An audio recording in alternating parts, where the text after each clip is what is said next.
Pernahkah Anda mendengar nama Mary Bell? Dia adalah salah satu pembunuh sadis asal Inggris. Pada usia 11 tahun, Mary dan seorang temannya mencekik dan memutilasi 2 anak laki-laki. Persidangannya adalah salah satu hal yang paling sensasional di abad ke-20. Mary lahir dari ibu seorang pelacur spesialis masokis bernama Betty McCricket pada tahun 1957. Betty kemudian menikahi Billy Bell meskipun kehidupan rumah mereka terus tidak stabil. Mereka tinggal di Scotswood, daerah dengan tingkat kriminalitas tinggi di Newcastle. Mary mengklaim bahwa ibunya mencoba membunuhnya pada beberapa kesempatan dan dia bersaksi bahwa dirinya sering mengalami pelecehan seksual. Pada saat pembunuhan, dia sudah dikenal di sekolah sebagai pencari perhatian.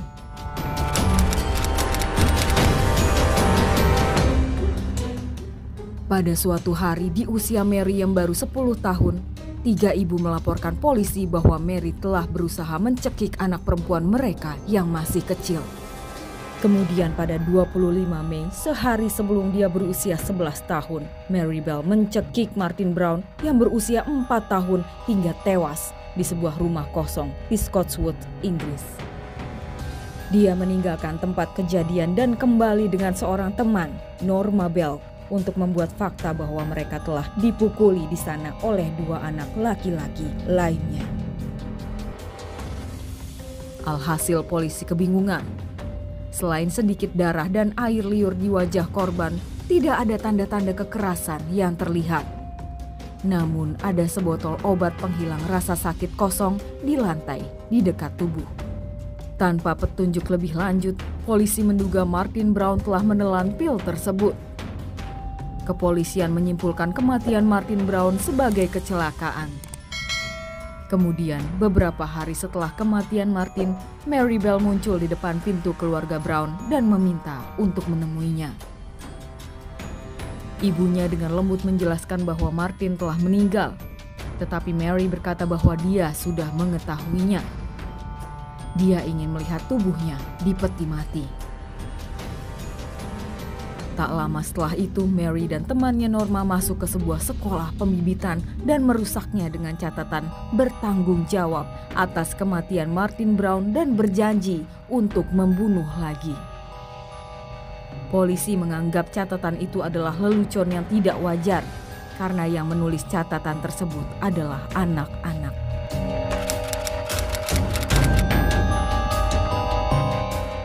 Pada tanggal 31 Juli 1968, Mary dan temannya Norma melakukan pembunuhan untuk kedua kalinya.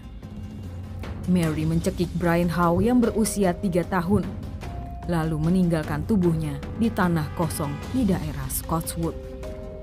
Lebih sadis lagi, sebelum mereka meninggalkan TKP, Mary mengukir huruf M pada perut bocah malang tersebut menggunakan gunting.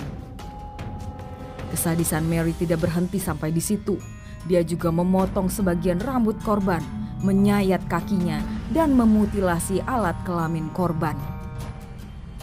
Hasil pemeriksaan medis mengatakan bahwa pelakunya memang anak-anak karena kekuatan membunuhnya yang relatif kecil. Detektif kemudian membawa Mary dan Norma untuk diinvestigasi lebih lanjut. Kasus ini disidangkan pada bulan Desember 1968.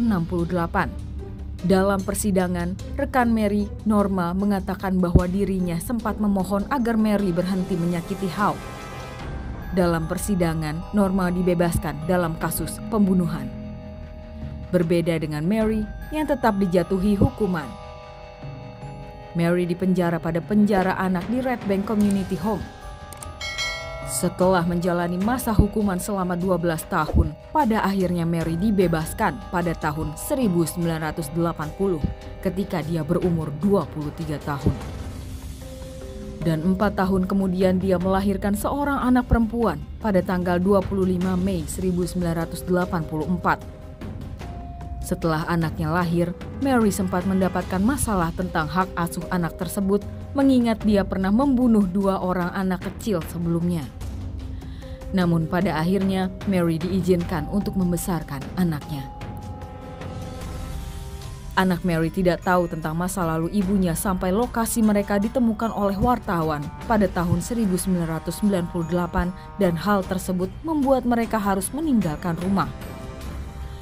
Mary kemudian mengajukan anonymity untuk dia dan anaknya. Awalnya anak Mary mendapatkan hak anonymity hingga umurnya 18 tahun. Namun pada tanggal 21 Mei 2003, Mary memenangkan persidangan di pengadilan tinggi dan mendapatkan anonymity seumur hidup untuk dia dan anaknya.